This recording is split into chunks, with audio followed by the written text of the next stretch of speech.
Hello, and welcome back to the original Larry D's Food for Thought. Today we'll be reading, of course, out of the old King James Bible, as usual. And today we're going to be, excuse me, talking on a subject called holidays versus the Lord's holy days.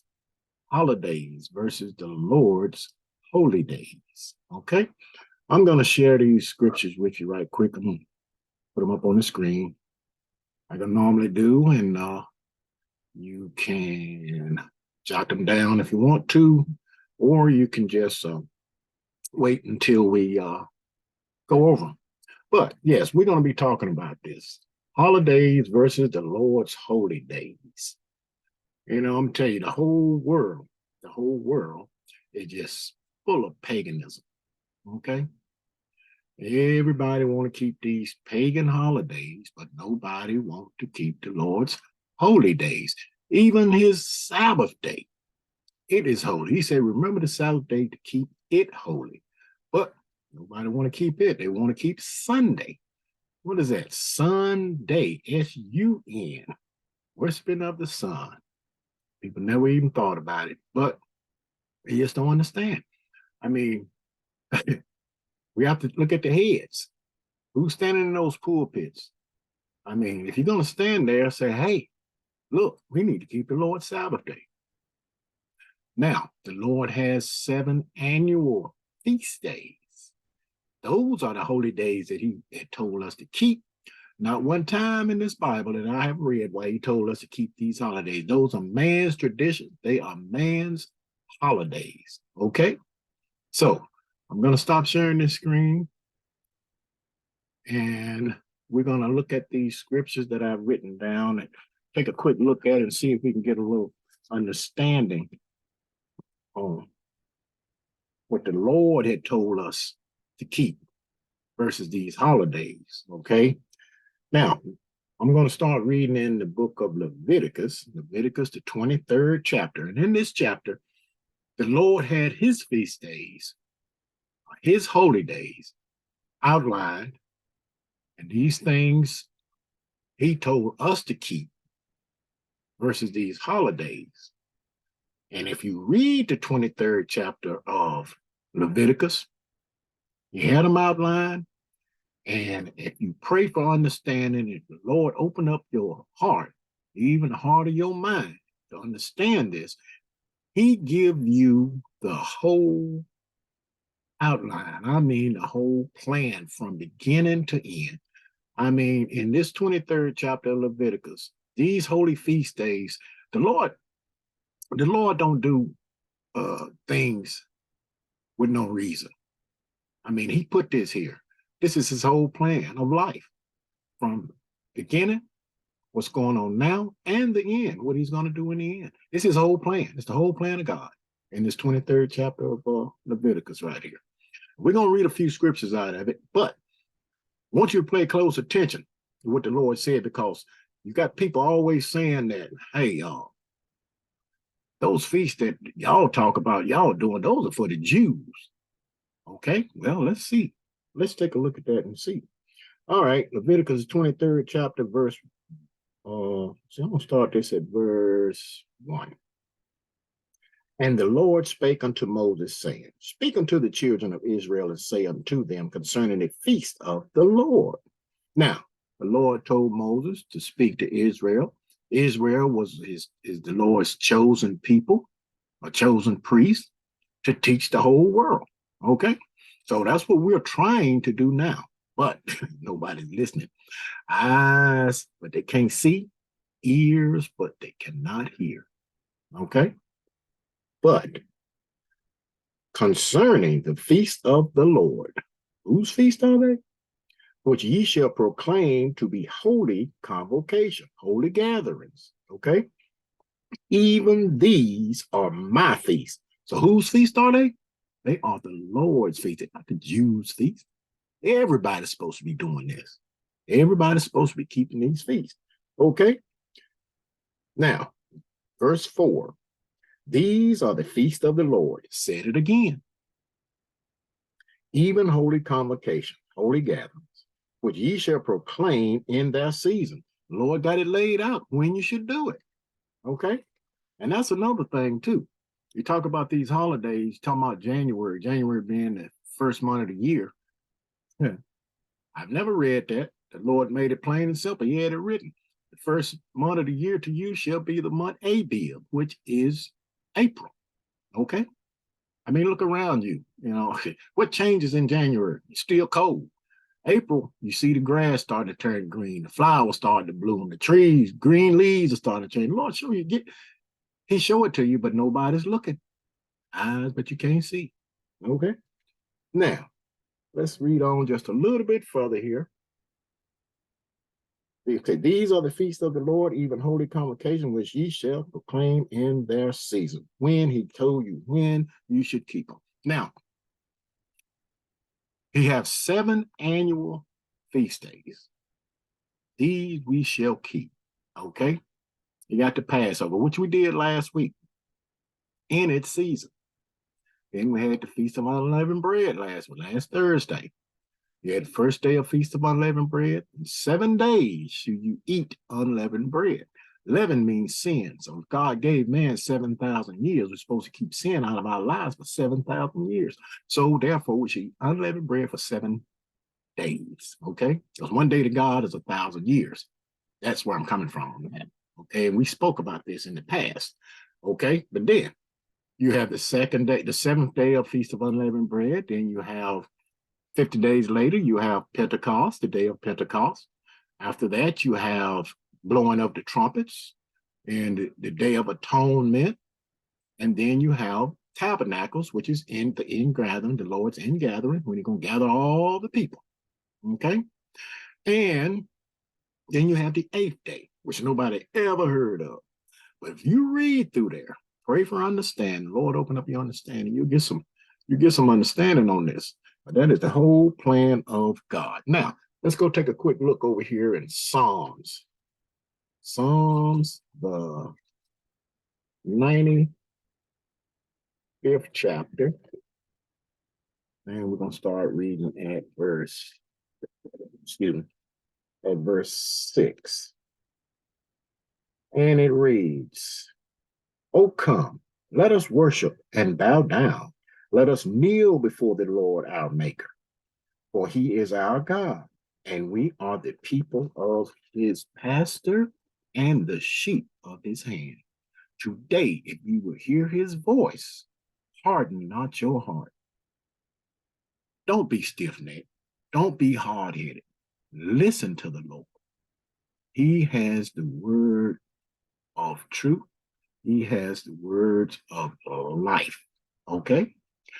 Verse 8, harden not your heart as in the provocation as in the day of temptation in the wilderness. That was when Israel was down in the wilderness for 40 years.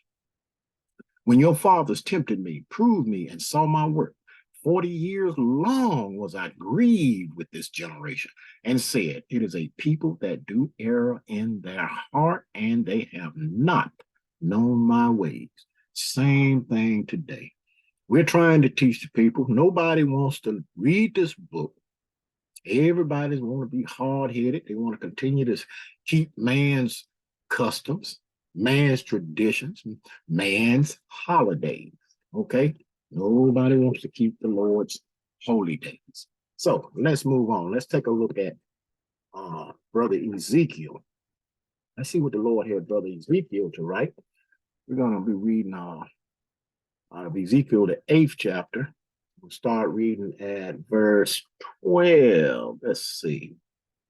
8 and 12. And it reads, Then said he unto me, Son of man, hast thou seen what the angels of the house of Israel do in the dark, and people doing it? Everybody doing it. I'm going to show you why.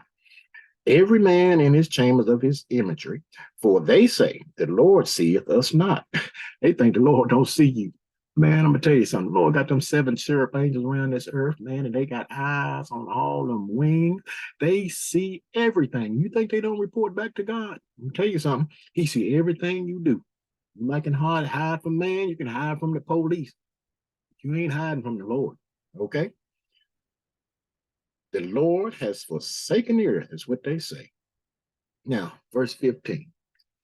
Then said he unto me, hast thou seen this, son of man? Turn thee yet again, and thou shalt see greater abominations than these. People doing all these abominations. They're doing it today. He told Ezekiel, turn and look. I want you to see this stuff. Look at this, verse 16. Watch this. And he brought me into the inner court of the Lord's house. And behold, at the door of the temple of the Lord, between the porch and the altar, were about 25 men, 25 guys standing here, with their backs toward the temple of the Lord and their faces towards the east. And they worshiped the sun towards the east. S-U-N. They were worshiping the sun. What are they doing on Sunday? Easter Sunday morning. Sunrise service. What are you doing? Don't you just think? Think about it. Sunrise service. Worshiping the rising of the sun. S-U-N. Okay? Easter Sunday morning. What? Because God rose on Easter Sunday morning. Did he? No, he did not. No, he did not. He rose Saturday evening, just before sundown. That's when Mary and all of them went to when Mary went out, they was going to put spices on the grave early Sunday morning. And they found the stone rolled back, and he was gone. She said, they have taken him away, and we don't know where they have laid him. He was gone. He left her. He rose Saturday evening, just before sundown. Because you got to say it, he had it written that as Jonah was in the belly of the whale for 3 days and 3 nights, so shall the Son of Man be, talking about himself, will be in the grave 3 days and 3 nights. Can you get 3 days and 3 nights from Friday evening to Sunday morning? Can't get that with American, Japanese, Chinese. I don't care what kind of repetition you're trying to use. You ain't gonna get 3 days, 3 nights from Friday evening to Sunday morning. You can't do it. But I will tell you, and you can search it out for yourself. Daniel, the ninth chapter. I meant to write that down and didn't do it. But yeah, Daniel, the 9th chapter. You can read in there where he was cut off in the midst of the week. What day is the middle of the week? That's Wednesday. And you can get 3 days and 3 nights from Wednesday evening to Saturday evening. Because he was in the grave, what? Wednesday night, Thursday night, Friday night. He was in the grave Thursday, Friday, Saturday. That's 3 days, 3 nights. And he rose just before sundown, Saturday evening. Okay? So see, you got to understand too. Does the day come first or do the night come first? Lord had it written right there in the first chapter, in the first book in the Bible, Genesis. And the evening and the morning was the first day. And the evening and the morning was the second day. And so on, till you get to the 7th day. So what comes first? The evening. The evening and the morning. Okay? So he rose that evening before the next day. That Sunday, before Sunday. Okay? That's 3 days, 3 nights. So he couldn't have rose on Sunday. Okay? Rose Saturday. Let's move on. Okay, we're going to run over here to Brother Isaiah. Let's see what Brother Isaiah was talking about. Let's go to Isaiah, the 28th chapter, right quick.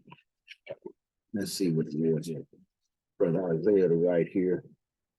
Okay, we are going to read, start at Isaiah 28, verse 7 and 8. But they also have erred through wine. And through strong drink, and are out of the way. The priest and the prophets, who the priests and the prophets? Who are they? Have erred through strong drink. They are swallowed up of wine. They are out of the way through strong drink. They err in vision. They stumble in judgment. For all tables, excuse me, for all tables are full of vomit and filthiness, so that there is no place clean. Now, is the Lord talking about literal alcohol? Let's take a look and see. Turn right over to Isaiah, the 29th chapter. And we'll start at verse 9 through 11. And it reads, verse 9, Isaiah 29 and 9. Stay yourselves and wonder. Cry ye out and cry. They are drunken but not with wine. They stagger, but not with strong drink. Okay. For the Lord has poured out upon you the spirit of deep sleep and has closed your eyes, the prophets and your rulers. Uh-oh. Who are they? Are those guys that stand behind in the pulpit on Sunday morning? The seers has he covered. Covered their eye. And the vision of all is become unto you as the words of a book that is sealed, which men deliver to one that is learned, saying, read this, I pray thee. And he said, I cannot, for it is sealed. So if the Lord didn't seal the book to these cats, what are they teaching you? They teaching you from the precepts of their own mind, rather than teaching you of the precepts of God. They read a few scriptures, and they turn around and close the book and go to screaming and hollering.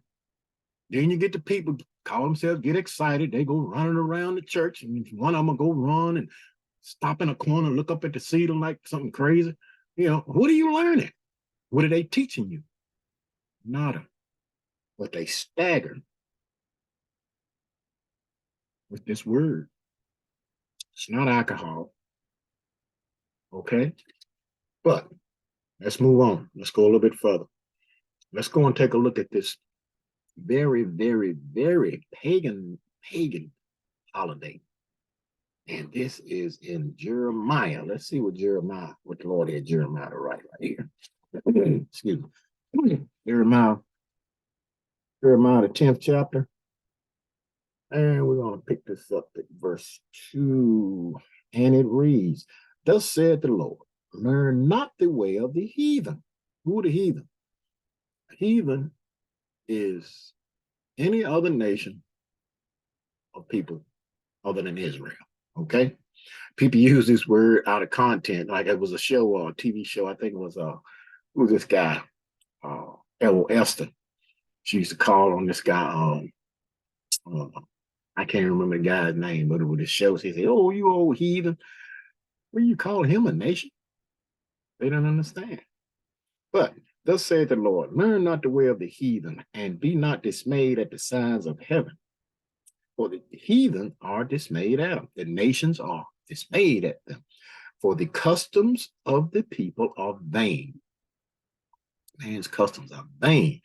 For one cutteth a tree. Now pay close attention to this. I don't want you to tell me what this is. For one cutteth a tree out of the forest, the work of the hands of the workman with the axe. They deck it with silver and with gold. Now, what kind of tree would you cut out of the forest? And you're going to deck it with silver and gold.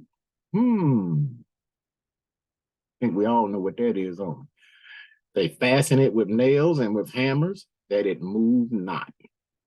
Can a Christmas tree move? Nope, you have to carry it. They are upright as the palm tree, but speak not. They must needs be born. They got to be carried because they cannot go, but be not afraid of them. Be not afraid of them, for they cannot do evil, neither also is it in them to do good. For as much as there is none like unto thee, O Lord, thou art great, and thy name is great in might. So he told you right here, plain and simple. Don't do like the heathens. Don't do like the other nations. Okay? They go get that Christmas tree and they put it up. Don't do that. That Christmas tree is an accursed thing. I'll tell you something. Do what the Lord say. Do what he say. Now, let's go and see what Amos had to say about this thing right here. My brother Amos, yeah, let's see what he said. Or what the Lord had him to write. Because you're looking at this thing, man. People going out there. I mean, that's one of the biggest holidays, if you want to call it that, that man keep.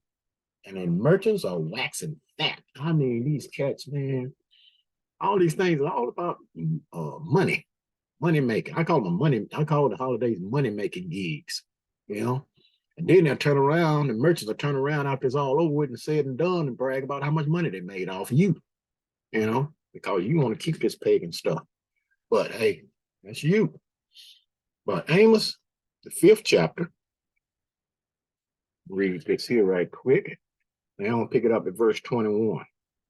And people say that the Lord don't hate. Let's see if that be the case. The Lord had him to write.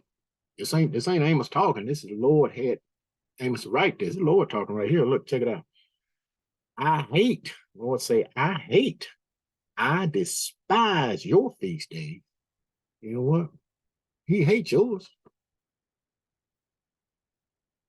And I will not smell in your solemn assemblies. Though ye offer me burnt offerings and your meat offerings, I will not accept them, neither will I regard the peace offerings of your fat feast. Take thou away from me the noise of thy songs. Huh? All of them, you mean all them old Christmas carols? For I will not hear the melody of your vows. Lord don't want to hear that stuff. He told you not to keep it, but you're going for it because you love it. Ooh, I love Christmas. I love Easter. Yeah, right. Easter been around a long time. He ain't got a single thing to do with the Lord. He told you to keep his Passover. Okay, what in the world is bunny rabbits and Easter eggs got to do with the Lord? Nothing. I'm gonna tell you something. If you're going to do some research, and you know people love to do research. I mean, you read books, you study to get a higher education and everything. But if you bother to do some research on some of these holidays, I'm gonna tell you something, especially this Easter thing. Go search that out. I tell you what you better do. You might want to get you little bags they give you on the airplanes and on the ships when you get that motion sickness. You might want to have one of them in your hand because it'll probably make you throw up. And you celebrating this stuff, tell you something you don't want to do. The Lord told you. He said, keep his holy days.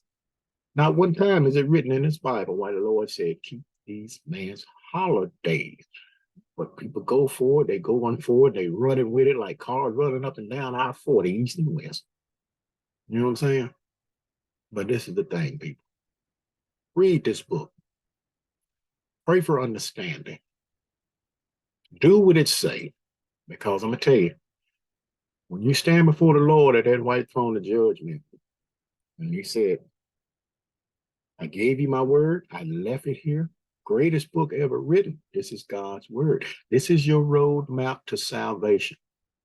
You didn't read it, he's going to hold your feet to the fire. Okay? He will hold you accountable. Although he's going to get those pastors, the one that didn't teach you right. And they held, as it is written in Romans, the first chapter, they held the truth in unrighteousness. They knew the truth. The Lord said he showed it to them. But rather they held the truth in unrighteousness. They didn't tell you. But, okay, maybe the Lord will wink at you if you don't know about it. But however, once you find out about it, the Lord's going to hold your foot to the fire. Okay? So, best thing to do, read this book, do what it say, and in the end, maybe you'll have a good chance to make it in. I always say, keep the 10, and you might just have a good chance to make it in. Okay? Food for thought. Think on these scriptures and words throughout the course of the day. And until next time, peace.